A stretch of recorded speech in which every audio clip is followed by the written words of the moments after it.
Hello friends, मैं देवेंद्र कुमार आप सभी को आपके अपने YouTube चैनल सब गणित सीखेगा में हार्दिक स्वागत करता हूं।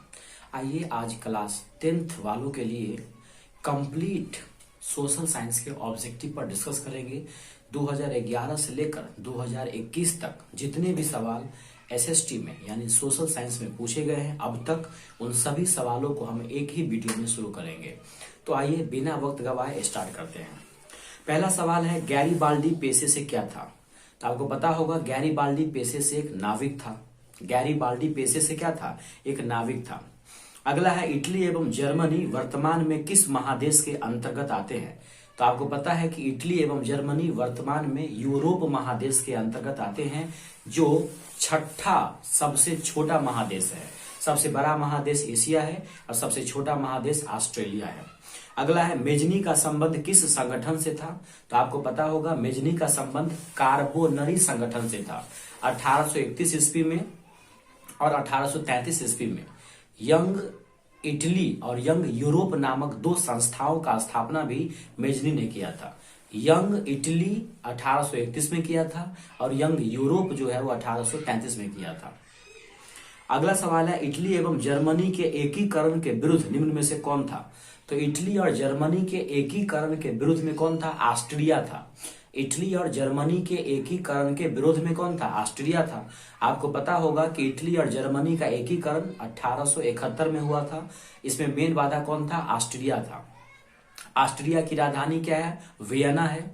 अगला सवाल है, जर्मन राइन राज्य का निर्माण किसने किया था? जर्मन राइन राज्य का निर्माण नेपोलियन बोनापार्ट ने किया था। कौन किया था? नेपोलियन बोनापार्ट, जिसको हम लोग कार्लो बोनापार्ट भी कहते हैं। सॉरी इसके पिता का नाम था कार्लो बोनापार्ट, इनको लिटिल कार्पोरल के नाम से जानते हैं। तो जर्मन राइन राज्य का निर्माण जो है वो नेपोलियन बोनापार्ट ने किया था। अगला सवाल है, काउंट कावूर को विक्टर इमैनुअल ने किस पद पर नियुक्त किया था? तो काउंट कावूर को विक्टर इमैनुअल ने प्रधानमंत्री के पद पर चुना था। काउंट कावूर को विक्टर इमैनुअल ने प्रधानमंत्री के पद पर चुना था, जबकि लुई फिलिप ने 1840 ईस्वी में गीजो को अपना प्रधानमंत्री चुना था। अगला सवाल है, प्रसा राज्य द्वारा स्थापित जॉलबेरिन एक संस्था थी, यानी प्रसा के द्वारा जॉलबेरिन नाम की संस्था स्थापित की गई थी। तो ये जॉलबेरिन क्या थी? आपको बताए थे कि जॉलबेरिन एक क्या है? व्यापारियों की संस्था थी। तो जॉलबेरिन जो है वो एक व्यापारियों की संस्था थी। अगला है, 1829 ईस्वी में एड्रियानोपुल की संधि हुई। तो आपसे पूछेगा कि एड्रियानोपुल की संधि, नो है ना, नो, तो 1829 हो जाएगा। एड्रियानोपुल की संधि 1829 में हुआ। सवाल यहाँ पे ये है कि एड्रियानोपुल की संधि जो है, जो 1829 में हुआ, वो किस देश के साथ हुआ? तो ये तुर्की के साथ हुआ। एड्रियानोपुल की संधि पहले हुआ कब? तो 1829 में। किस देश के साथ हुआ? तो तुर्की के साथ हुआ। अगला सवाल दिया हुआ है, फ्रैंकफर्ट की संधि कब हुआ? 1871 में। कितना बार आपको बताया गया है कि फ्रैंकफर्ट का संधि 1871 में हुआ। सेडोवा का युद्ध 1866 में हुआ। सेडान सूडना या सेडान का युद्ध जो है वो 1870 में हुआ। तो सेडोवा का युद्ध 1866, सेडान सूडान या सेडना 1870 और फ्रैंकफर्ट की संधि 1871। अगला सवाल है, रक्त एवं लौह की नीति किसने अपनाया? 20-20 आदमी को मारेंगे तो रक्त तो बहेगा ही, तो बिस्मार्क हो जाएगा। रक्त एवं लौह का नीति किसने अपनाया? बिस्मार्क ने अपनाया। अगला है, यूरोप वासियों के लिए किस देश का साहित्य और ज्ञान विज्ञान प्रेरणा स्रोत रहा? तो यूनान के लिए। यूरोप वासियों के लिए किस देश का साहित्य और ज्ञान विज्ञान प्रेरणा स्रोत रहा? तो यूनान का। यूनान का जो है ना, इसका आंसर होगा यूनान। यूनान का जो ज्ञान विज्ञान था, साहित्य जो था, वो प्रेरणा स्रोत था। अगला है, फ्रांस में किस शासक वंश की पुनर्स्थापना वियना कांग्रेस द्वारा किया गया? आपको पता होगा बुर्बो राजवंश की स्थापना हुई थी। वियना कांग्रेस या वियना सम्मेलन जो कि 1815 में हुआ था। तो वियना कांग्रेस के बाद बुर्बो वंश की स्थापना हुई थी और ऑस्ट्रिया की राजधानी कहाँ है? वियना है। अगला, किसने कहा था फ्रांस जब छींकता है तो बाकी यूरोप में क्या हो जाती है? सर्दी जुकाम हो जाता है। जब फ्रांस छींकता है तो बाकी यूरोप में सर्दी जुकाम हो जाता है। ये बात किसने कहा था? ये बात कहा था मेटरनिख ने। ये बात कहा था आपको मेटरनिख ने। किसने कहा था फ्रांस जब छींकता है तो बाकी यूरोप में सर्दी जुकाम आ जाती है? ये कहा था मेटरनिख ने। यूरोपीय सभ्यता का पालना किसे कहा जाता है? यूरोपीय सभ्यता का जो पालना है वो यूनान को कहा जाता है। यूरोपीय सभ्यता का जो पालना है वो यूनान को कहा जाता है। फ्रांस की क्रांति का प्रमुख कारण क्या था? फ्रांस की क्रांति का प्रमुख कारण था निरंकुश शासन व्यवस्था। फ्रांस की क्रांति का प्रमुख कारण क्या था? तो वो था निरंकुश शासन व्यवस्था। किस देश को यूरोप का मरीज कहा जाता है? आपको बताया गया था तुर्की को। तुर्की को हम लोग क्या बोलते हैं? यूरोप का मरीज बोलते हैं। यूरोप का मरीज तुर्की को कहा जाता है। इटली के एकीकरण का मसीहा किसे कहा जाता है? इटली के एकीकरण का जो मसीहा है वो बोलते हैं मेजनी को। इटली के एकीकरण का जो मसीहा है वो किसको बोलते हैं? मेजनी को, जिन्होंने यंग इटली और यंग यूरोप नाम का स्थापना किया था और कार्बोनरी संगठन का सदस्य भी था। इटली के एकीकरण का मसीहा हो गया आपको मेजनी। अगला है यंग यूरोप एवं यंग इटली की स्थापना किसने किया? अभी आपको बता दिए हैं कि यंग इटली और यंग यूरोप का स्थापना किसने किया? मेजनी ने किया। वियना सम्मेलन कब हुआ? 1815 में हुआ। वियना सम्मेलन कब हुआ? 1815 में हुआ। इसमें क्या हुआ? नेपोलियन युग का पतन हुआ और मेटरनिख युग की शुरुआत हुई जो 1848 तक चली। तो वियना सम्मेलन कब हुआ? 1815 में हुआ। वियना सम्मेलन जो है कब हुआ? 1815 में हुआ।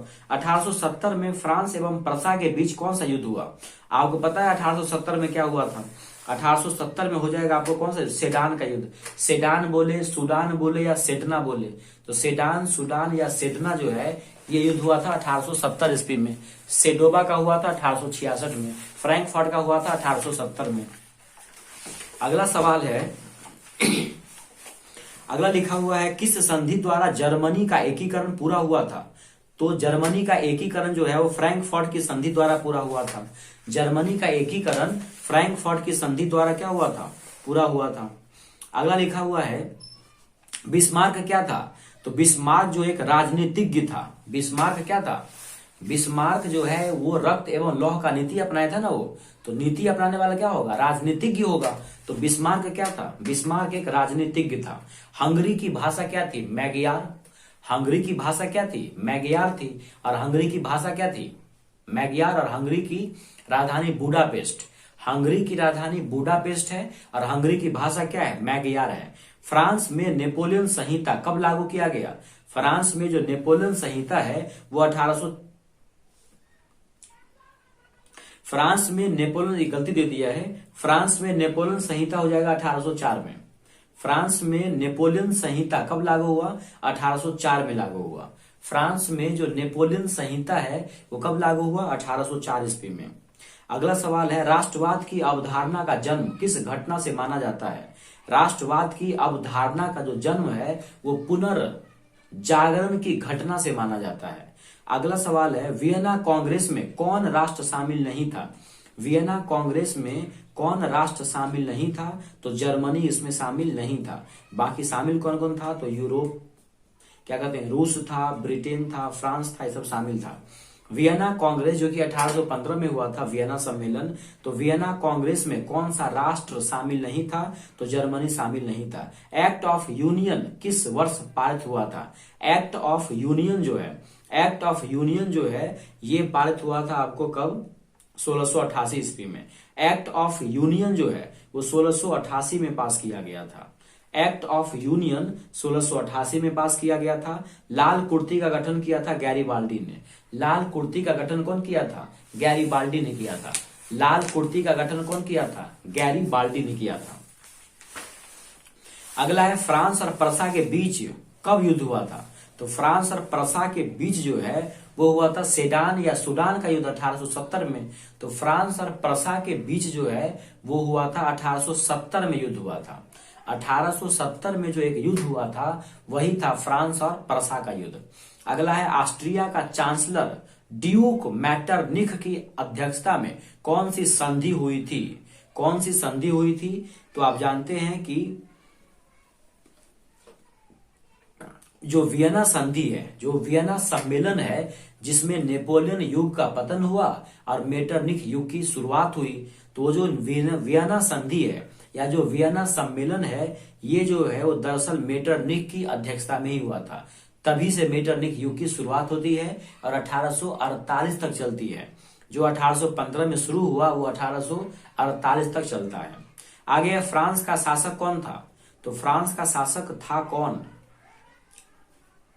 उससे पहले एक और सवाल भी है कि ऑस्ट्रिया का चांसलर जो ड्यूक मेटरनिक था, उसकी अध्यक्षता में कौन सी संधि हुई? तो वियना संधि हुई। आगे प्रसा का शासक कौन था? तो प्रसा का शासक था आपको कौन? विलियम प्रथम था। प्रसा का शासक कौन था? विलियम प्रथम। प्रसा का शासक कौन था? तो प्रसा का शासक हो जाएगा आपको विलियम प्रथम। अगला है, रूस में कृषक दास प्रथा का अंत कब हुआ? 1861 में। रूस में कृषक दास प्रथा का अंत कब हुआ? रूस में कृषक दास प्रथा का जो अंत हुआ है वो 1861 में हुआ। रूस में जार का क्या मतलब होता है? रूस में जार का अर्थ होता है रूस का सम्राट। रूस में जार का अर्थ क्या होता है? रूस का सम्राट होता है। कार्ल मार्क्स कहाँ का था? तो जर्मनी का था। कार्ल मार्क्स का जन्म जो है वो 5/5/1818 यानी 5 मई 1818 ईस्वी को उसका जन्म हुआ और ये कहाँ का था? जर्मनी का था। जिन्होंने दास कैपिटल और कम्युनिस्ट मैनिफेस्टो नामक 2 पुस्तकों की रचना किया है। दास कैपिटल का प्रकाशन 1867 में हुआ और इसी को समाजवादियों का बाइबिल कहा जाता है। तो कार्ल मार्क्स का जन्म 5 मई यानी 5/5/1818 5 मई 1818 को हुआ, जर्मनी में हुआ। साम्यवादी शासन का पहला प्रयोग कहां देखने को मिला? साम्यवादी शासन का पहला प्रयोग आपको रूस में मिला। साम्यवादी शासन का प्रथम प्रयोग कहां किया गया? रूस के अंदर किया गया। यूटोपियन समाजवादी कौन नहीं था? तो आप जानते हैं कार्ल मार्क्स जो थे वो काफी प्रतिष्ठित लोग थे, काफी विद्वान थे, तो वो कल्पनाओं में जीने वाले नहीं थे। तो यूटोपियन समाजवादी कौन नहीं था? तो कार्ल मार्क्स जो है वो यूटोपियन समाजवादी नहीं थे। वार एंड पीस के लेखक कौन है? लियो टॉल्स्टॉय है। वार एंड पीस एक किताब है जिससे गांधी जी बहुत प्रभावित हुए थे, उसके लेखक कौन है? लियो टॉल्स्टॉय है। वार एंड पीस के लेखक कौन है? Leo Tolstoy. बोल्शेविक क्रांति कब हुआ था? तो नवंबर 1917 में हुआ था। बोल्शेविक क्रांति कब हुआ था?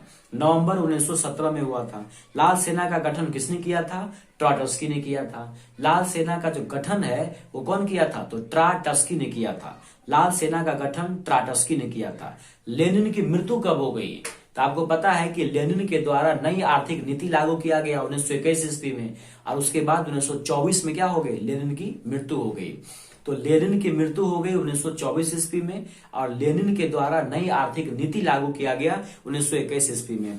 ब्रेस्ट लिटोवस्क जो है, ब्रेस्ट लिटोवस्क की जो संधि है वो कब हुआ था या किस किस के बीच हुआ था? तो रूस और जर्मनी के बीच हुआ था। ब्रेस्ट लिटोवस्क की संधि जो है वो रूस और जर्मनी के बीच हुआ था। अप्रैल थीसिस किसने तैयार किया था? लेनिन ने। अप्रैल थीसिस जो है वो नियम कानूनों का एक संग्रह था जो लेनिन के द्वारा तैयार किया गया था और ये वही लेनिन है जो 1921 में क्या किया था? नई आर्थिक नीति लाया था और 1924 में इसकी मृत्यु भी हो गई थी। तो अप्रैल थीसिस ने लागू किया था कौन? लेनिन ने। साम्यवादी घोषणा पत्र के लेखक कौन है? साम्यवादी घोषणा पत्र जो है उसके लेखक कौन है? कार्ल मार्क्स है। साम्यवादी घोषणा पत्र के लेखक कौन है? तो साम्यवादी घोषणा पत्र के लेखक है कार्ल मार्क्स। प्रथम इंटरनेशनल की बैठक कहां हुई थी? प्रथम इंटरनेशनल की बैठक जो है वो कहां हुई थी? तो वो हो जाएगा आपको लंदन में। प्रथम इंटरनेशनल जो है उसकी बैठक कहां हुई थी? तो लंदन में हुई थी। रूस में नई आर्थिक नीति की शुरुआत किसने किया? रूस में नई आर्थिक नीति की शुरुआत किसने किया? तो नई आर्थिक नीति लागू कौन किया था? 1921 में किया था। कौन? लेनिन ने। तो नई आर्थिक नीति का शुरुआत भी कौन करेगा? लेनिन करेगा। सोवियत संघ का विघटन कब हुआ? तो आपको पता होगा कि यूएसएसआर जिसको अभी रूस बोलते हैं वो 1991 ईस्वी में क्या हुआ? 15 देशों में टूट गया था। उसी को बोलते हैं हम लोग रूस का विघटन। तो कब हुआ? 1991 में हुआ। बोल्शेविक क्रांति का नेता कौन था? बोल्शेविक क्रांति का नेता था लेनिन। बोल्शेविक क्रांति का नेता कौन था? लेनिन था। जो घटना हुआ था नवंबर 1917 ईस्वी में। दास कैपिटल के लेखक कौन है? अभी आपको बताए थे कि दास कैपिटल हो या कम्युनिस्ट मैनिफेस्टो हो, इस दोनों के लेखक कौन है? कार्ल मार्क्स है। समाजवादियों का बाइबिल बोलते हैं दास कैपिटल को। 1867 में इसका प्रकाशन हुआ था। आगे है मजदूर दिवस कब मनाते हैं? 1 मई को मनाते हैं। आपको बताया गया कि 1 मई को मनाते हैं मजदूर दिवस और क्या कहते हैं 11 जुलाई को मनाते हैं जनसंख्या दिवस और 5 जून को मनाते हैं पर्यावरण दिवस। 5 जून को क्या मनाते हैं? पर्यावरण दिवस मनाते हैं। चेका क्या था? तो चेका एक गुप्त पुलिस संगठन था। चेका क्या था? चेका एक गुप्त पुलिस दास्ता थी या पुलिस संगठन था। चेका एक गुप्त पुलिस संगठन था। समाजवादी चिंतक सेंट साइमन कहाँ का निवासी था? तो सेंट साइमन जो है, सेंट साइमन कहाँ का निवासी था? तो सेंट साइमन फ्रांस का निवासी था। सेंट साइमन कहाँ का निवासी था? तो सेंट साइमन जो था वो कहाँ का था? फ्रांस का था। सेंट साइमन जो है वो फ्रांस का निवासी था। सेंट साइमन कहाँ का निवासी था? फ्रांस का। अगला लिखा हुआ है 1917 ईस्वी से पहले रूसी क्रांति को किस नाम से जाना जाता था? तो 1917 ईस्वी से पहले जो रूसी क्रांति थी उसको किस नाम से जानते थे? तो उसको जानते थे हम लोग फरवरी क्रांति के नाम से। 1917 का जो रूसी क्रांति है उसको फरवरी क्रांति के नाम से जानते हैं। 1917 का जो रूसी क्रांति है उसको हम लोग जानते हैं फरवरी क्रांति के नाम से। 1917 क्योंकि आपको पता होगा कि रूस में 2 प्रकार के कैलेंडर चला करते थे, उसी में दिन का हेरा फेरी होने की वजह से किसी को अक्टूबर, किसी को नवंबर या किसी को फरवरी कहते हैं। तो 1917 से पहले जो रूस में क्रांतियां हुई थी उसको हम लोग फरवरी क्रांति के नाम से जानते हैं। आगे लिखा है भारतीय कम्युनिस्ट पार्टी की स्थापना किसने किया? भारतीय कम्युनिस्ट पार्टी जो है उसका स्थापना किया था एम एन राय ने। भारतीय कम्युनिस्ट पार्टी का स्थापना कौन किया था? एम एन राय ने किया था। भारतीय कम्युनिस्ट पार्टी जो है इसका स्थापना किया गया था एम एन राय के द्वारा। अगला है निम्नलिखित में किसे समाजवादियों का बाइबिल कहा जाता है? अभी अभी मैंने आपको बताया था कि दास कैपिटल को क्या बोलते हैं? समाजवादियों का बाइबिल कहते हैं, जिसको 1867 में प्रकाशित किया गया था। लिखा कौन है? कार्ल मार्क्स के द्वारा लिखा गया है। अगला सवाल दिया हुआ है ग्रेगोरियन कैलेंडर जूलियन कैलेंडर से कितने दिन आगे चलता है? जो ग्रेगोरियन कैलेंडर है वो जूलियन कैलेंडर से कितने दिन आगे चलता है? तो मात्र 13 दिन आगे चलता है। ग्रेगोरियन कैलेंडर जो होते हैं वो जूलियन कैलेंडर से 13 दिन आगे होते हैं। ग्रेगोरियन कैलेंडर जूलियन कैलेंडर से कितना दिन आगे चलता है? तो वो चलता है आपको 13 दिन। फरवरी क्रांति कब संपन्न हुआ था? फरवरी क्रांति जो है वो हुआ था दरअसल 12 मार्च को संपन्न। फरवरी क्रांति जो है वो हुआ था 12 मार्च को संपन्न, लेकिन दरअसल वहां का कैलेंडर क्या था? 13 दिन पीछे था, तो उसको हम लोग बोल देते हैं फरवरी क्रांति। फरवरी जो क्रांति है वो 12 मार्च को संपन्न हुआ था। आगे अक्टूबर क्रांति किस तिथि को संपन्न हुआ था? आप ही देख लीजिए, अक्टूबर क्रांति जो है वो 7 नवंबर को संपन्न हुआ था। अक्टूबर क्रांति जो है वो 7 नवंबर को संपन्न हुआ था, लेकिन वहां का जो कैलेंडर है वो क्या है? 13 दिन इस वाले से पीछे है, इसलिए इसको बोलते हैं हम लोग अक्टूबर क्रांति। तो अक्टूबर क्रांति जो है वो किस तिथि को संपन्न हुआ? 7 नवंबर को। अक्टूबर क्रांति संपन्न हुआ 7 नवंबर को और फरवरी क्रांति संपन्न हुआ 12 मार्च को। संयुक्त राष्ट्र द्वारा 8 मार्च को किस वर्ष से अंतरराष्ट्रीय महिला दिवस घोषित किया गया? यानी 8 मार्च को हम लोग अंतरराष्ट्रीय महिला दिवस मनाते हैं। तो ये पहली बार जो है कब घोषित किया गया? अंतरराष्ट्रीय महिला दिवस जो है वो कब हुआ? तो वो हुआ आपको कब? 1975 से। यानी संयुक्त राष्ट्र के द्वारा 1975 ईस्वी में यह घोषणा किया गया कि प्रत्येक 8 मार्च को हम लोग अंतरराष्ट्रीय महिला दिवस मनाएंगे। तो अंतरराष्ट्रीय महिला दिवस 8 मार्च को मनाने का जो निर्णय है वो पहली बार कब किया गया? 1975 ईस्वी में। आगे है कम्युनिस्ट मैनिफेस्टो किस वर्ष प्रकाशित हुआ? तो कम्युनिस्ट मैनिफेस्टो जो है वो 1848 ईस्वी में प्रकाशित हुआ। कम्युनिस्ट मैनिफेस्टो, एक तो था दास कैपिटल और एक है कम्युनिस्ट मैनिफेस्टो। इस दोनों को लिखा है कौन? इस दोनों को लिखा है कार्ल मार्क्स ने। इसमें जो कम्युनिस्ट मैनिफेस्टो है ये 1848 में प्रकाशित हुआ। कम्युनिस्ट मैनिफेस्टो कब प्रकाशित हुआ? 1848 में। समाजवाद शब्द का प्रयोग पहली बार किस वर्ष में किया गया? समाजवाद शब्द का प्रयोग पहली बार 1827 में किया गया। समाजवाद शब्द का प्रयोग पहली बार 1827 में किया गया। माँ उपन्यास के लेखक कौन है? माँ जो है एक बुक है, माँ एक उपन्यास है, उसके लेखक कौन है? मैक्सिम गोर्की है। कौन है? Maxim Gorky. माँ पुस्तक के लेखक कौन है? मैक्सिम गोर्की है। आगे है रूस की संसद को क्या कहा जाता है? रूस की संसद को क्या कहा जाता है? तो रूस की बोलते हैं ड्यूमा। रूस के संसद को बोलते हैं ड्यूमा। रूस के संसद को क्या बोला जाता है? ड्यूमा बोलते हैं, ड्यूमा। रूस के संसद को बोला जाता है ड्यूमा। आइए अगला देखते हैं। अंकोर वाट का मंदिर कहाँ है? आपको पता है अंकोर वाट का मंदिर कंबोडिया में है, सूर्यवर्मन द्वितीय ने बनाया है, 12वीं शताब्दी में बनाया है और विष्णु जी का मंदिर है। तो अंकोर वाट का मंदिर कंबोडिया में है, सूर्यवर्मन द्वितीय ने बनाया है, 12वीं शताब्दी में बनाया गया है और विष्णु जी को समर्पित मंदिर है। हिंद चीन पहुंचने वाले पहले पुर्तगाली कौन थे या व्यापारी कौन थे? तो पुर्तगाली हो जाएगा। हिंद चीन पहुंचने वाले पहले व्यापारी कौन थे? तो पुर्तगाली हो जाएंगे। अगला है हिंद चीन में बसने वाले फ्रांसीसी को क्या बोलते हैं? कोलोन बोलते हैं। हिंद चीन में बसने वाले फ्रांसीसी को क्या कहा जाता है? कोलोन कहा जाता है। हिंद चीन में बसने वाले फ्रांसीसी को कोलोन कहा जाता है। नरोत्तम सिंहानुग कहाँ के शासक थे? नरोत्तम सिंहानुग जो है वो कंबोडिया के शासक थे। नरोत्तम सिंहानुग कहाँ के शासक थे? जो नरोत्तम था, नरोत्तम सिंहानुग, वो कंबोडिया के शासक थे। The history of the loss of Vietnam के लेखक कौन है? फान बोई चाओ।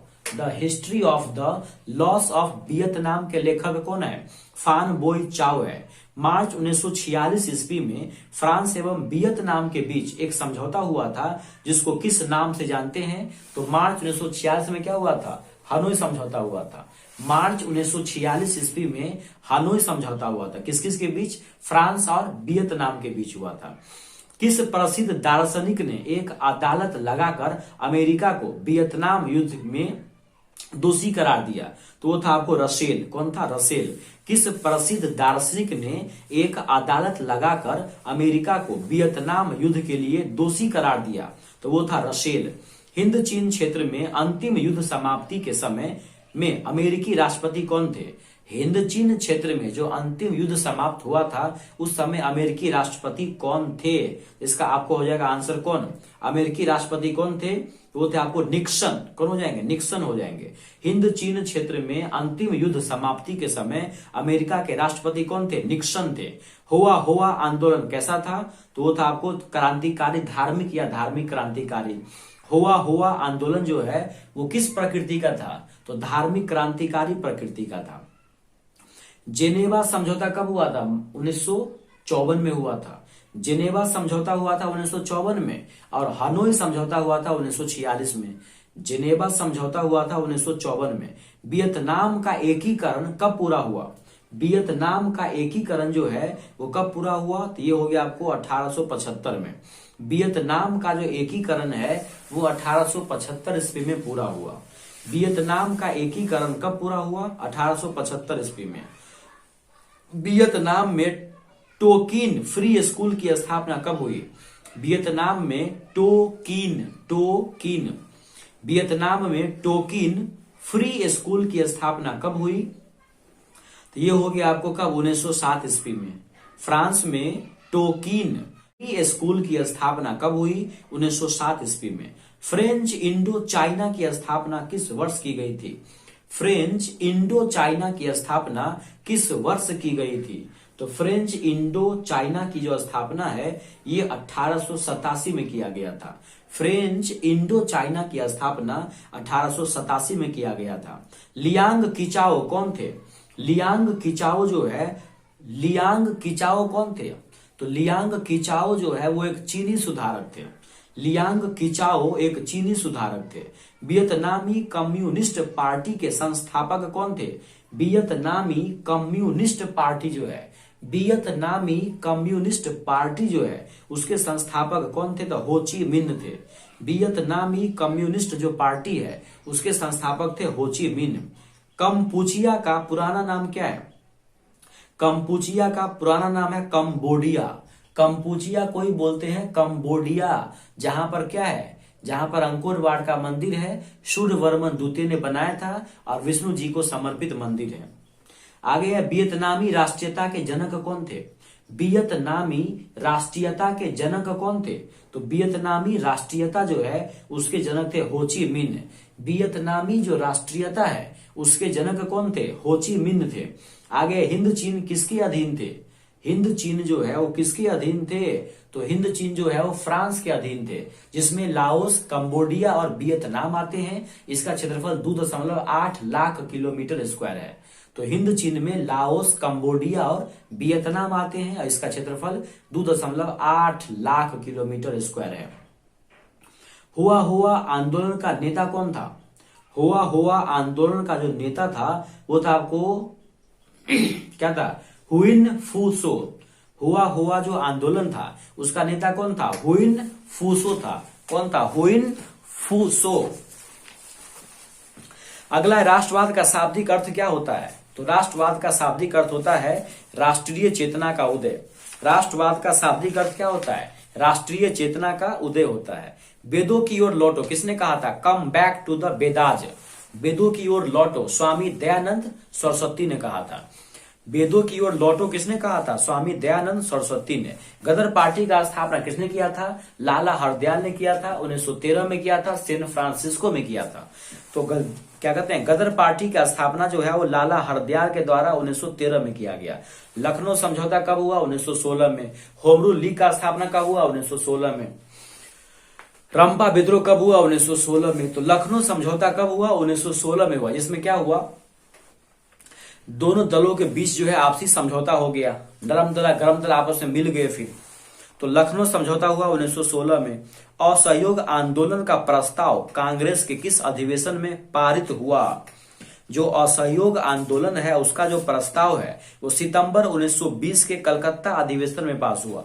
सितंबर 1920 ईस्वी के कलकत्ता अधिवेशन में पारित किया गया। तो असहयोग आंदोलन का जो प्रस्ताव है वो सितंबर 1920 के कलकत्ता अधिवेशन में पारित किया गया। आगे लिखा है भारत में खिलाफत आंदोलन कब और किस देश के शासकों के समर्थन में शुरू हुआ। तो आप जानते हैं कि खिलाफत आंदोलन जो है वो भारतीय मुसलमानों द्वारा अंग्रेजों के विरुद्ध तुर्की के खलीफा के समर्थन में किया गया था। कुल मिला के कहां हुआ, तुर्की में हुआ था 1920 में। तो खिलाफत आंदोलन जो है वैसे शुरू तो हो गया 1919 में, लेकिन यहाँ पे ऑप्शन के हिसाब से आपको जो हो जाएगा ये क्या 1920 हो जाएगा और तुर्की हो जाएगा। यानी खिलाफत आंदोलन जो है वो तुर्की देश के साथ हुआ था, यानी उसके समर्थन में हुआ था, और यहाँ पे अंग्रेजों के खिलाफ हुआ था, 1920 में हुआ था। आगे लिखा है सविनय अवज्ञा आंदोलन किस यात्रा से शुरू हुआ। तो सविनय अवज्ञा आंदोलन जो है वो 1930 ईस्वी में जो दांडी मार्च हुआ था, दांडी यात्रा हुआ था, जिसमें नमक कानून को उल्लंघन किया गया था, नमक कानून को तोड़ा गया था। तो ये हुआ था 1930 के दांडी यात्रा से। तो सविनय अवज्ञा आंदोलन जो है वो 1930 ईस्वी के दांडी यात्रा से शुरू हुआ। सविनय अवज्ञा आंदोलन जो है वो 1930 ईस्वी के दांडी यात्रा से शुरू हुआ। जलियांवाला बाग हत्याकांड जानते हैं, 13 अप्रैल 1919 ईस्वी को हुआ। कहां पे हुआ, पंजाब के अमृतसर में। जलियांवाला बाग कब हुआ, जलियांवाला बाग हत्याकांड जो है वो 13 अप्रैल 1919 ईस्वी को हुआ था, पंजाब के अमृतसर में। पूर्ण स्वराज की मांग कांग्रेस के किस अधिवेशन में रखा गया। पूर्ण स्वराज की मांग कांग्रेस के किस अधिवेशन में रखा गया। तो 1929 ईस्वी का जो लाहौर का अधिवेशन था, जिसकी अध्यक्षता जवाहरलाल नेहरू ने किया था, उसी लाहौर अधिवेशन में, कांग्रेस के लाहौर अधिवेशन में 1929 ईस्वी में पूर्ण स्वराज की मांग रखी गई। अगला है पूर्ण स्वराज की मांग का प्रस्ताव कांग्रेस के किस वार्षिक अधिवेशन में पारित किया गया था। तो बोली थी आपको 1929 ईस्वी के लाहौर अधिवेशन में।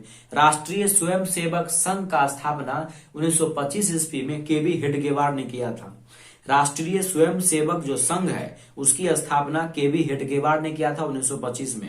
रंपा विद्रोह कब हुआ था। तो रंपा विद्रोह 1916 में हुआ था। रंपा विद्रोह है, लखनऊ समझौता, ये सब कब हुआ था, 1916 में हुआ था। रंपा विद्रोह, लखनऊ समझौता कब हुआ था, 1916 ईस्वी में हुआ था। अगला सवाल है वल्लभ भाई पटेल को सरदार की उपाधि किस किसान आंदोलन में दिया गया था। तो आपको पता है कि वल्लभ भाई पटेल को सरदार की जो उपाधि है वो बारदोली सत्याग्रह में दिया गया था। और ये बारदोली सत्याग्रह 1928 में हुआ था गुजरात में। और इसी में महिलाओं की तरफ से गांधी जी ने सरदार वल्लभ भाई पटेल को सरदार की उपाधि दिया। अगला फॉरवर्ड ब्लॉक का स्थापना किसने किया। आपको पता होगा कि फॉरवर्ड ब्लॉक की स्थापना 1939 ईस्वी में सुभाष चंद्र बोस ने किया। फॉरवर्ड ब्लॉक की स्थापना सुभाष चंद्र बोस के द्वारा 1939 में किया गया। चंपारण सत्याग्रह कब हुआ, तो 1917 में हुआ। चंपारण सत्याग्रह कब हुआ? 1917 में हुआ। बिहार के चंपारण जिले में, जहां पर किसानों को मजबूरी में नील की खेती करना पड़ता था, उसको रोकने के लिए, इस प्रथा को हटाने के लिए गांधी जी चंपारण आए। राजकुमार शुक्ल के द्वारा उसको बुलाया गया और तब जाके चंपारण सत्याग्रह को समाप्त किया गया। यानी चंपारण सत्याग्रह 1917 में हुआ। कहां पे हुआ? तो बिहार के चंपारण में हुआ। भारतीय राष्ट्रीय कांग्रेस का स्थापना कब हुआ? तो आपको पता होगा, भारतीय राष्ट्रीय कांग्रेस की स्थापना 1885 ईस्वी में A.O. ह्यूम ने किया था और इसके प्रथम अध्यक्ष थे व्योमेश चंद्र बनर्जी। तो भारतीय राष्ट्रीय कांग्रेस, जो कि भारत की सबसे पुरानी पार्टी है, इसका स्थापना 1885 में हुआ था। किसने किया? A.O. ह्यूम ने किया, यानी एलन ऑक्टोबियन ह्यूम, और इसके प्रथम अध्यक्ष थे व्योमेश चंद्र बनर्जी। अगला है आपको, भारतीय राष्ट्रीय कांग्रेस के पहले अध्यक्ष कौन थे? आपको अभी बता दिए हम, WC बनर्जी, यानी कि व्योमेश चंद्र बनर्जी। WC बनर्जी बोलिए या फिर व्योमेश चंद्र बनर्जी हो जाएंगे। आगे, भारतीय राष्ट्रीय कांग्रेस की स्थापना किसने किया था? तो A.O. ह्यूम ने किया था। भारतीय राष्ट्रीय कांग्रेस का स्थापना A.O. ह्यूम ने किया था और इसके प्रथम अध्यक्ष WC बनर्जी या व्योमेश चंद्र बनर्जी थे। भारतीय राष्ट्रीय कांग्रेस की स्थापना किसने किया? बता दिया, A.O. ह्यूम ने किया। निम्नलिखित में से किसे सीमांत गांधी के नाम से जाना जाता है? तो सीमांत गांधी बोलते हैं खान अब्दुल गफ्फार खान को, जिसे खुदाई खिदमतगार भी कहते हैं। तो किसे सीमांत गांधी कहते हैं? खान अब्दुल गफ्फार खान को। 1920 ईस्वी में ताशकंद में M.N. राय ने किस पार्टी का गठन किया था? 1920 ईस्वी में ताशकंद में M.N. राय ने किस पार्टी का गठन किया था? तो भारतीय कम्युनिस्ट पार्टी का। भारतीय कम्युनिस्ट पार्टी का गठन M.N. राय के द्वारा 1920 में किया गया और 1920 में ही असहयोग आंदोलन की भी शुरुआत हुई। तो 1920 ईस्वी में ताशकंद में M.N. राय के द्वारा भारतीय कम्युनिस्ट पार्टी का गठन किया गया। किस वर्ष अधिनियम के माध्यम से मुसलमानों को पृथक प्रतिनिधित्व प्रदान किया गया? पृथक प्रतिनिधित्व, जो निर्वाचन वाले थी ना, पृथक प्रतिनिधित्व की प्रणाली, ये चला था आपको 1909 में, जिसको बोलते हैं हम लोग मार्ले मिंटो सुधार। तो मार्ले मिंटो सुधार जो है वो 1909 में आया था। इसमें मुसलमानों के लिए पृथक निर्वाचन प्रणाली की व्यवस्था की गई थी। तो पृथक निर्वाचन प्रणाली की जो व्यवस्था है वो मुसलमानों के लिए 1909 में किया गया था, जिसको मार्ले मिंटो सुधार के नाम से भी जाना जाता है। महात्मा गांधी ने असहयोग आंदोलन 1 अगस्त 1920। महात्मा गांधी ने असहयोग आंदोलन की शुरुआत कब किया? तो 1 अगस्त 1920 ईस्वी को किया। 1 अगस्त 1920 ईस्वी को महात्मा गांधी ने असहयोग आंदोलन की शुरुआत किया। हालांकि ये जो है चौरी चौरा हत्याकांड की वजह से 1922 में उसको बंद करना पड़ा। अगला है, तिनकठिया प्रथा किस पर लागू था? तो तिनकठिया प्रथा जो है वो नीलहे किसानों पर लागू था, जो नील की खेती नहीं करना चाहते थे चंपारण के लोग, चंपारण के किसान, तो उन्हीं किसानों पे लागू था ये, जिनको हटाने के लिए राजकुमार शुक्ल ने गांधी जी को बुलाया और 1917 में चंपारण सत्याग्रह करना पड़ा। आगे है 1905 में बंगाल विभाजन किसने किया? तो आप जानते हैं कि 1905 में जो बंगाल विभाजन हुआ था वो लॉर्ड कर्जन के समय में हुआ था। सांप्रदायिकता के आधार पर जो है बंगाल का विभाजन किया गया, जाति के आधार पे, धर्म के आधार पे। और 1911 ईस्वी में जब दिल्ली दरबार लगा तो उसी में इसको क्या किया गया, वापस भी लेना पड़ा। तो बंगाल विभाजन कब हुआ? तो 1905 में हुआ। किसके शासनकाल में हुआ? तो लॉर्ड कर्जन के शासनकाल में हुआ। अगला पूछेगा बंगाल विभाजन वापस कब हुआ? तो बंगाल विभाजन जो है वो 1911 ईस्वी में हार्डिंग द्वितीय के शासनकाल में वापस किया गया। जब दिल्ली दरबार लगा था 1911 में, तो उसी में घोषणा किया गया कि बंगाल विभाजन को वापस किया जाए और कलकत्ता से दिल्ली को भारत की राजधानी बनाई जाए। हिंद स्वराज पुस्तक के लेखक कौन है? तो आप जानते हैं, हिंद स्वराज हो, नवजीवन हो, यंग इंडिया हो, माय एक्सपेरिमेंट विद ट्रुथ हो, इस सब के लेखक कौन है? महात्मा गांधी है। नवजीवन हो, हरिजन हो, यंग इंडिया हो, इसकी आत्मकथा है माय एक्सपेरिमेंट विद ट्रुथ, इस सब के लेखक कौन है? हिंद स्वराज, इस सब के लेखक है महात्मा गांधी। हिंद स्वराज पुस्तक के लेखक कौन है? महात्मा गांधी है। उसके अलावा नवजीवन भी है, यंग इंडिया भी है, हरिजन भी है, इस सब के लेखक गांधी जी है। साइमन कमीशन का गठन कब हुआ? तो साइमन कमीशन का गठन हुआ 1927 में। साइमन कमीशन का गठन हुआ 1927 में, लेकिन ये कमीशन भारत आया 1928 में। तो पूछेगा साइमन कमीशन भारत कब आया? तो ये 1928 में आया। इसको व्हाइट मैन कमीशन भी कहा जाता है। साइमन कमीशन को व्हाइट मैन कमीशन भी कहा जाता है, क्योंकि साइमन कमीशन में 7 सदस्य थे और सातों के सातों कौन थे? सातों के सातों सदस्य अंग्रेज थे, इसीलिए इसको व्हाइट मैन कमीशन कहा गया। और साइमन गो बैक इत्यादि नारे भी लगाए गए। तो साइमन कमीशन का गठन हुआ 1927 में और ये भारत आया 1928 में। गांधी जी को महात्मा की उपाधि किसने दिया? गांधी जी को महात्मा की उपाधि दिया था आपको रविंद्रनाथ ठाकुर ने। गांधी जी को महात्मा की जो उपाधि है वो दिया था रविंद्रनाथ ठाकुर ने। कौन दिया था? रविंद्रनाथ ठाकुर के द्वारा जो है वो गांधी जी को महात्मा की उपाधि दी गई। बिहार में समाजवादी दल का संस्थापक कौन था? या बिहार में समाजवादी दल की स्थापना किसने किया? तो बिहार में जो समाजवादी दल है उसका स्थापना किया था जयप्रकाश नारायण। बिहार में समाजवादी दल का स्थापना किसने किया था? जयप्रकाश नारायण ने किया था। बिहार में समाजवादी दल का स्थापना किसने किया था? तो जयप्रकाश नारायण ने किया था। आगे आपको पता होगा कि पटना में जयप्रकाश अंतरराष्ट्रीय हवाई पतन भी है। अगला सवाल है, अली मुस्लियार ने किस विद्रोह का नेतृत्व किया था? अली मुस्लियार ने किस विद्रोह का नेतृत्व किया था? इसका आंसर हो जाएगा आपको क्या? मोपला विद्रोह। मोपला विद्रोह 1921 में हुआ था। आपको पता होगा केरला में हुआ था।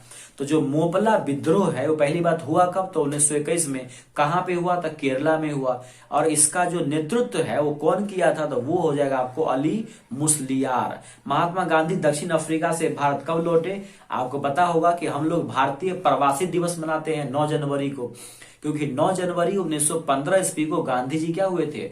दक्षिण अफ्रीका से भारत वापस आए थे। तो गांधी जी जो है 1915 में क्या हुए? दक्षिण अफ्रीका से भारत आए। गांधी जी ने सत्याग्रह का पहला प्रयोग कहां किया था? तो गांधी जी ने सत्याग्रह का पहला प्रयोग किया था भारत में। कहां पे? चंपारण में। जो नीलहे किसानों के विरुद्ध जो हो रहा था ना आंदोलन, जिसमें किसानों को जबरदस्ती नील की खेती करनी पड़ती थी 3 कट्ठिया 20 कट्ठा में से 3 कट्ठा पर, उसी को हटाने के लिए गांधी जी ने भारत में पहली बार सत्याग्रह का प्रयोग 1917 में किया था। आगे है, स्पिनिंग जेनी का आविष्कार कब हुआ? स्पिनिंग जेनी का आविष्कार जो है वो 1770 ईस्वी में हुआ। किसने किया? जेम्स हारग्रीव्स ने किया। स्पिनिंग जेनी का आविष्कार 1770 में हुआ। किसने किया? तो जेम्स हारग्रीव्स ने किया। स्पिनिंग जेनी का आविष्कार 1770 में हुआ और ये जेम्स हारग्रीव्स ने किया। सेफ्टी लैम्प का आविष्कार 1815 में हुआ, हम्फ्री डेवी ने किया। सेफ्टी लैम्प का आविष्कार 1815 में हुआ, हम्फ्री डेवी ने किया। आगे बंबई में सबसे पहले सूती कपड़ों की मिल की स्थापना कब हुआ? 1854 में। देखिए बंबई में सबसे पहले, यहां तो ऑप्शन में नहीं दिया हुआ है तीसरा का, देखिए यहां पे लिख दिया है बंबई में सबसे पहले सूती कपड़ों के मिलों की स्थापना कब हुई? यहां दिया 1851, लेकिन इसका सही आंसर होगा 1854। पहली बार भारत में सूती कपड़े की जो मिल है उसकी स्थापना का जो प्रयास है वो किया गया था 1818 ईस्वी में कलकत्ता के फोर्ट ग्लास्टर में। भारत में पहले कपड़े मिल की जो स्थापना का जो कोशिश किया गया वो 1818 ईस्वी में कलकत्ता के फोर्ट ग्लास्टर में किया गया, लेकिन वो असफल हो गया। पहला सफल कारखाना 1854 ईस्वी में बंबई में स्थापित किया गया और उसके बाद दूसरा सफल कारखाना अहमदाबाद में 1863 में स्थापित किया गया। तो पहली बार शुरू हुआ 1818 में, सफल नहीं हुआ। दूसरी बार सफल हुआ 1854 में और तीसरी बार हुआ क्या कहते हैं अहमदाबाद में 1863 ईस्वी में। अगला सवाल है 1917 ईस्वी में भारत में पहली जूट मिल किस शहर में स्थापित किया गया? 1917 ईस्वी में जो पहला जूट मिल है वो कलकत्ता में स्थापित किया गया। आपको ये पता होगा कि कलकत्ता में सबसे ज्यादा जूट होता है। भारत में सर्वाधिक जूट होता है कलकत्ता में, यानी पश्चिम बंगाल में। और जूट के लिए प्रतिद्वंदी देश कौन है? बांग्लादेश है। तो पहली बार 1917 में जूट की जो मिलें है वो कलकत्ता में स्थापित की गई थी। अगला सवाल दिया हुआ है भारत में कोयला उद्योग कब शुरू हुआ था? तो भारत में जो कोयला उद्योग है वो 1814 में शुरू हुआ था। भारत में कोयला उद्योग जो है वो कब शुरू हुआ? 1814 ईस्वी में। आपको पता होगा कोयला 4 प्रकार का होता है, एंथ्रासाइट, लिग्नाइट, बिटुमिनस और पीट कोयला। सबसे अच्छा होता है एंथ्रासाइट, सबसे खराब होता है पीट कोयला। ये जो बिटुमिनस है ना, बिटुमिनस उसको बोलते हैं मुलायम कोयला, जबकि लिग्नाइट को बोलते हैं भूरा कोयला। अगला सवाल है जमशेदजी टाटा। जमशेदजी टाटा जो है वो Tata iron and steel company की स्थापना कब किया?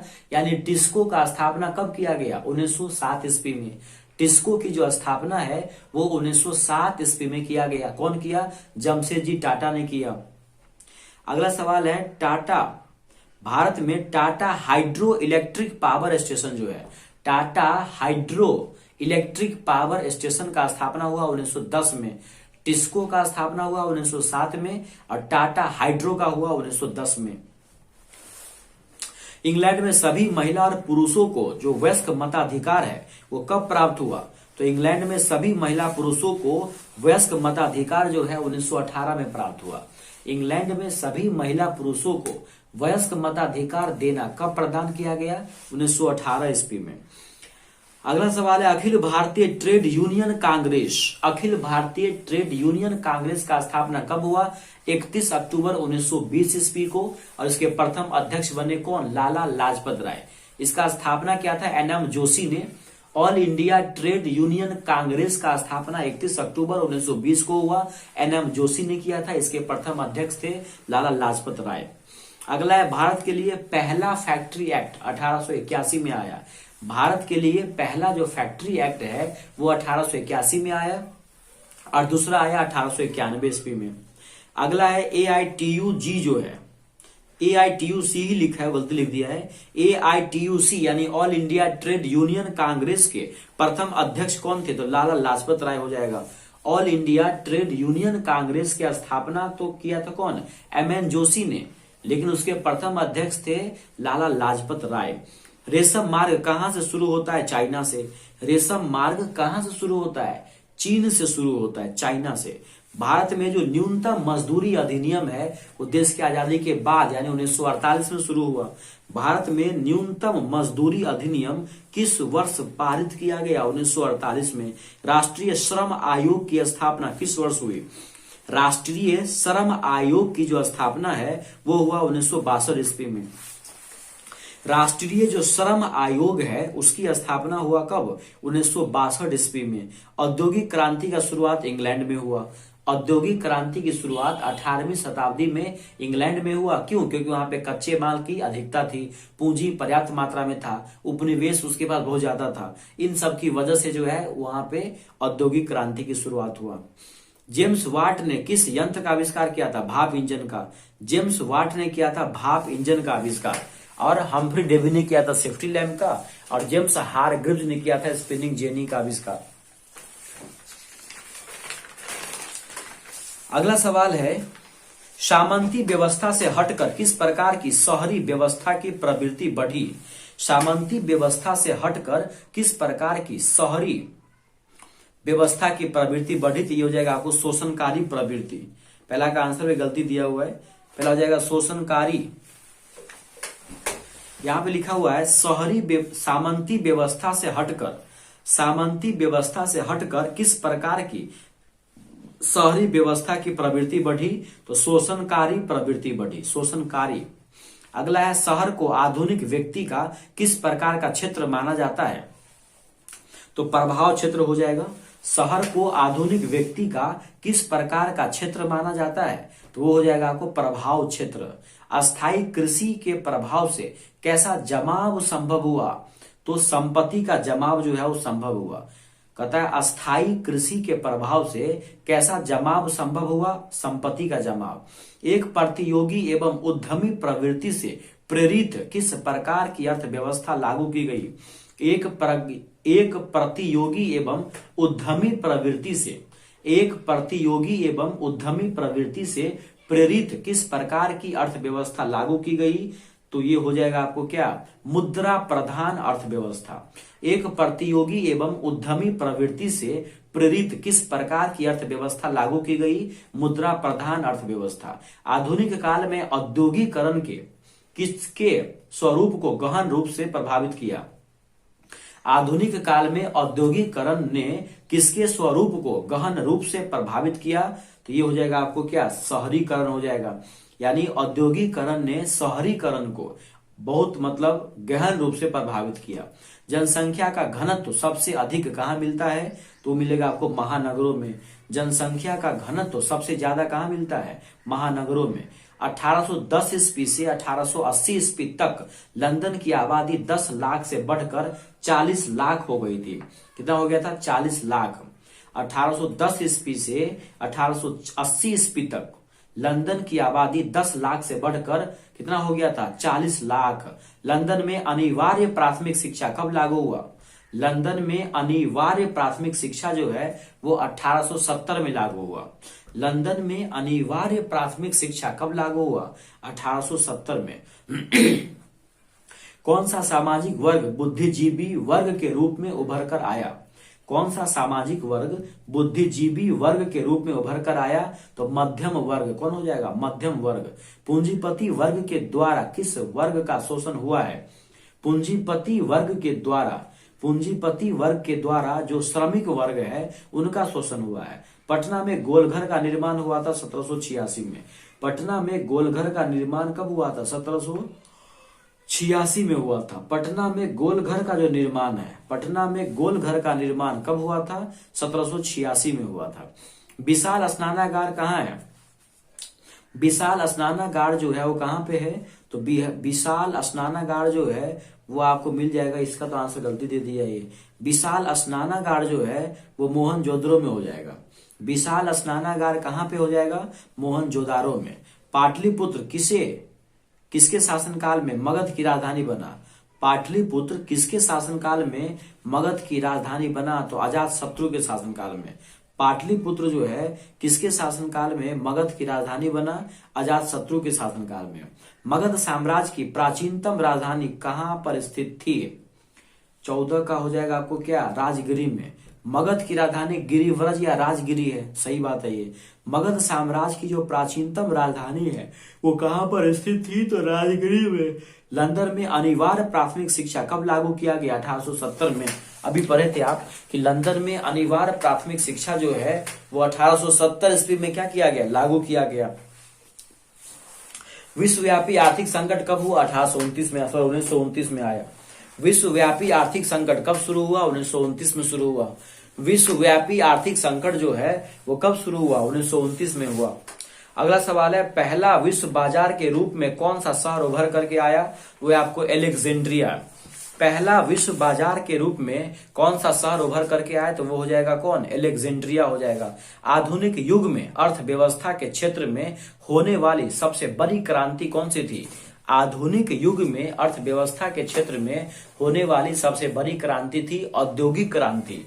कौन थी? औद्योगिक क्रांति थी, जिसमें उत्पादन जो है वो इंसान के हाथों से न होकर मशीनों से होना शुरू हो गया था। गिरमिटिया मजदूर बिहार के पश्चिमी क्षेत्र से भेजे जाते थे। गिरमिटिया मजदूर बिहार के किस क्षेत्र से भेजे जाते थे? पश्चिमी क्षेत्र से। विश्व बाजार का विस्तार आधुनिक काल में किस समय से शुरू हुआ?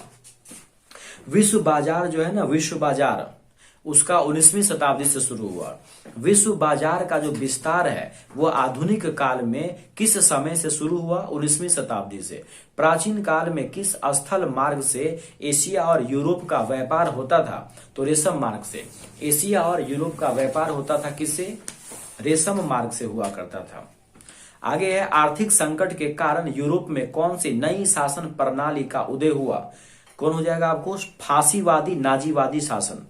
आर्थिक संकट या आर्थिक मंदी के कारण, आर्थिक संकट या आर्थिक मंदी के कारण, आर्थिक संकट या आर्थिक मंदी के कारण कौन सी नई शासन प्रणाली का उदय हुआ? फांसीवादी नाजीवादी। ब्रिटेन वुड्स सम्मेलन कब हुआ? 1944 में हुआ। और इसी सम्मेलन में WHO, वर्ल्ड बैंक और IMF और वर्ल्ड बैंक जो है, यानी भारतीय मुद्रा को अंतरराष्ट्रीय मुद्रा कोष और जो विश्व बैंक है, इस दोनों का स्थापना जो है वो ब्रेटन वुड्स सम्मेलन में ही हुआ था 1944 में। तो ब्रेटन वुड्स सम्मेलन जो है वो 1944 में हुआ। भूमंडलीकरण की शुरुआत 1990 के दशक में हुआ। भूमंडलीकरण की शुरुआत कब हुआ? 1990 के दशक में हुआ। द्वितीय महायुद्ध के बाद यूरोप में कौन सी संस्था का उदय आर्थिक दुष्प्रभावों को समाप्त करने के लिए हुआ? तो यूरोपीय संघ हो जाएगा। द्वितीय महायुद्ध के बाद यूरोप में कौन सी संस्था का उदय आर्थिक दुष्प्रभावों को समाप्त करने के लिए हुआ? यूरोपीय संघ का। गिरमिटिया मजदूर किसे कहा जाता है? तो गिरमिटिया मजदूर जो है वो अनुबंधित मजदूर को कहा जाता है। गिरमिटिया मजदूर किसको बोलते हैं? अनुबंधित मजदूर को कहते हैं। आगे लिखा हुआ है अमेरिका का पता किसने लगाया? अमेरिका का पता जो है कौन लगाया? तो अमेरिका का पता जो है वो कोलंबस ने लगाया। उत्तरी अमेरिका हो या दक्षिणी अमेरिका हो, अमेरिका का पता कौन लगाया? कोलंबस ने लगाया। आलू अकाल किस देश में हुआ था? आलू अकाल जो है वो किस देश में हुआ था? तो आलू अकाल हो जाएगा आपको आयरलैंड में। औ से आलू, औ से अकाल, औ से आयरलैंड। तो आलू अकाल हो जाएगा किस में? आयरलैंड में हो जाएगा। आलू अकाल हो जाएगा आयरलैंड में। विश्व बाजार संगठन की स्थापना किस वर्ष हुई? तो अभी आपको बताए थे कि विश्व बाजार संगठन जो है, विश्व बाजार संगठन का स्थापना जो है 1995 में हुआ था। WTO है, विश्व व्यापार संगठन, विश्व व्यापार संगठन का स्थापना WTO, वर्ल्ड ट्रेड ऑर्गेनाइजेशन। तो विश्व ये बाजार नहीं है, विश्व व्यापार है। तो विश्व व्यापार संगठन का स्थापना 1995 में हुआ, 1 जनवरी को हुआ था। विश्व व्यापार संगठन का स्थापना 1995 में हुआ, मुख्यालय इसका जिनेवा में है। तो विश्व व्यापार हो गया 1995 में। दक्षेस यानी सार्क, SAARC, दक्षेस की स्थापना हुआ था कब? 1985 में। सार्क जिसको बोलते हैं आप, सार्क मालदीव, श्रीलंका, भारत, पाकिस्तान, अफगानिस्तान, नेपाल, भूटान, बांग्लादेश। जो सार्क है ना, सार्क, उसी को हिंदी में बोलते हैं दक्षेस। सार्क मतलब हुआ दक्षेस हिंदी में। इसका मुख्यालय काठमांडू में है। इसमें 8 गो देश है, मालदीव, श्रीलंका, भारत, पाकिस्तान, अफगानिस्तान, नेपाल, भूटान, बांग्लादेश। आगे है ईस्ट इंडिया कंपनी अफीम किस देश को भेजती थी? ईस्ट इंडिया कंपनी जो है वो अफीम किसको भेजती थी? तो चीन को भेजती थी। ईस्ट इंडिया कंपनी जो है किसको भेजती थी? चीन को भेजती थी। सिकंदर कहाँ का निवासी था? सिकंदर जो है वो कहाँ का निवासी था? यूनान का। सिकंदर जो है वो यूनान का निवासी था। सिकंदर कहाँ का निवासी था? यूनान का। भूमंडलीकरण शब्द इजाद किसने किया था? भूमंडलीकरण जो शब्द है उसका इजाद किया था कौन? जॉर्ज विलियमसन ने किया था। भूमंडलीकरण जो कि 1990 के दशक में हुआ था, इस शब्द के इजादकर्ता कौन है? तो जॉन विलियमसन है। भारत में कोनाल कॉलोनी किस प्रांत में बनाई गई थी? भारत में जो केनाल कॉलोनी है, केनाल कॉलोनी, भारत में केनाल कॉलोनी जो है वो किस प्रांत में बनाई गई थी? तो केनाल कॉलोनी जो है वो बनाई गई थी किस में? वो बनाई गई थी पंजाब में। कहां बनाई गई थी? पंजाब में। तो भारत में जो केनाल कॉलोनी है, भारत में जो केनाल कॉलोनी है वो बनाया गया था कहां? पंजाब में। अब महात्मा गांधी ने किस पत्र का संपादन किया था? तो यंग इंडिया का। यंग इंडिया हो, हरिजन हो, माई एक्सपेरिमेंट ट्रुथ हो, ये सब गांधी जी से संबंधित है। तो यहाँ पे सवाल है कि गांधी जी ने किस पत्र का संपादन किया था? इसका सही आंसर हो जाएगा यंग इंडिया। आगे किस पत्र ने रातों रात अपनी भाषा को बदल लिया था? तो ये हो जाएगा अमृत बाजार पत्रिका। आपको पता होगा कि प्रेस एक्ट आया था लॉर्ड लिटन के समय में 1818 ईस्वी में, जिसमें भारतीय समाचार पत्रों पर जो है खास करके सोम प्रकाश के लिए, तो ये इसी को बदलने के लिए, इसी से बचने के लिए जो है अमृत बाजार पत्रिका ने क्या किया? रातों रात अपनी भाषा बदल के इंग्लिश में छपने लगे। तो किस पत्र ने रातों रात वर्नाकुलर प्रेस एक्ट से बचने के लिए अपनी भाषा बदल ली? तो अमृत बाजार पत्रिका। यहां से एक बात आपको और याद रखना है कि वर्नाकुलर प्रेस एक्ट कब आया? 1878 में आया। किसके समय में आया? लॉर्ड लिटन के समय में आया। अगला 13वीं सदी में किसने ब्लॉक प्रिंटिंग के नमूने को यूरोप में पहुंचाए? तो आपको पता होगा मार्को पोलो ने पहुंचाया। 13वीं सदी में किसने ब्लॉक प्रिंटिंग के जो नमूने हैं उसको यूरोप में पहुंचाए? तो मार्को पोलो ने। गुटेनबर्ग का जन्म हुआ था कहां पे? जर्मनी में हुआ था। गुटेनबर्ग जो है उसका जन्म हुआ था जर्मनी में। गुटेनबर्ग जिन्होंने छापा खाना का आविष्कार किया था, पहली बार बाइबिल को छापा था, तो गुटेनबर्ग का जन्म हुआ था आपको जर्मनी में। आगे आपको गुटेनबर्ग ने सर्वप्रथम किस पुस्तक की छपाई किया? बाइबिल की, जो कि ईसाइयों का पवित्र ग्रंथ है। तो गुटेनबर्ग का जन्म हुआ था आपको जर्मनी में, पहली बार किताब छापा था बाइबिल, तो ये छापा खाना का भी आविष्कार गुटेनबर्ग ने ही किया था। किस देश की सिविल सेवा परीक्षा ने मुद्रित पुस्तकों की मांग को बढ़ा दी? आप जानते हैं सिविल सेवा की जो परीक्षा है वो चाइना में शुरू हुआ, तो चाइना में शुरू हुआ तो वहीं पर जो है पुस्तक जो है उसकी मांग बढ़ने से क्या हो गया? छापा खाना की दर तेज हो गई। किसने कहा मुद्रण ईश्वर की दी हुई महानतम देन है, सबसे बड़ा तोहफा? तो ये बात कहा था मार्टिन लूथर ने, जो कि एक समाज सुधारक था। तो किसने कहा था मुद्रण ईश्वर की दी हुई महानतम देन है, सबसे बड़ा तोहफा? ये बात कहा था मार्टिन लूथर ने। रूसो कहाँ का दार्शनिक था? तो रूसो जो है वो फ्रांस का दार्शनिक था। रूसो कहाँ का था? रूसो जो है वो फ्रांस का दार्शनिक था। विश्व में सर्वप्रथम मुद्रण की शुरुआत कहाँ हुई? चाइना में हुआ। विश्व में सबसे पहले मुद्रण यानी छपाई का काम कहां शुरू हुआ? चाइना में शुरू हुआ। विश्व में सर्वप्रथम मुद्रण की शुरुआत तो हो गया चीन में। इंग्लैंड में मुद्रण कला को पहुंचाने वाला कौन था? कैक्सटन था। इंग्लैंड में मुद्रण कला को पहुंचाने वाला कौन था? कैक्सटन था। कैक्सटन। इंग्लैंड में मुद्रण कला यानी छापा खाना को पहुंचाया कैक्सटन।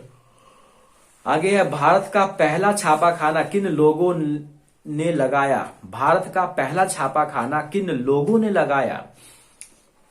तो भारत में पहली बार कौन आया? पुर्तगाली आया। तो स्वाभाविक सी बात है कि पुर्तगाली ही पहले लगाएगा। तो भारत में पहला छापा खाना जो है वो पुर्तगालियों ने लगाया। तिलक ने केसरी का प्रकाशन किस भाषा में किया था? आपको कई बार बताया गया है कि बाल गंगाधर तिलक द्वारा केसरी और मराठा जो है दो भागों में, जिसमें केसरी था आपको क्या? मराठी भाषा में, और मराठा था अंग्रेजी भाषा में।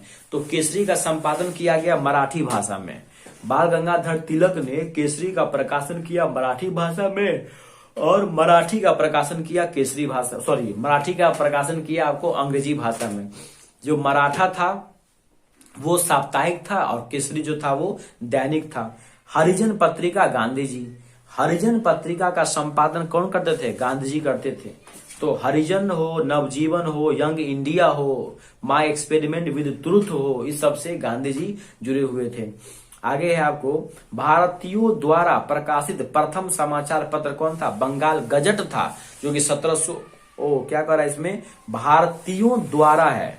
ये क्या है? भारतीयों के द्वारा 1780 में हो जाएगा, वैसे ये गलती लिख दिया है। भारत में प्रकाशित पहला समाचार पत्र कौन था? बंगाल गजट था, जो कि जेम्स ऑगस्टस हिक्की के द्वारा 1780 में प्रकाशित किया गया था। ये भारतीयों द्वारा नहीं था, ये भारत में प्रकाशित पहला था बंगाल गजट। तो भारतीयों द्वारा प्रकाशित या भारत में प्रकाशित प्रथम समाचार पत्र बंगाल गजट था। पहला समाचार पत्र कौन था? बंगाल गजट 1780 में प्रकाशित हुआ।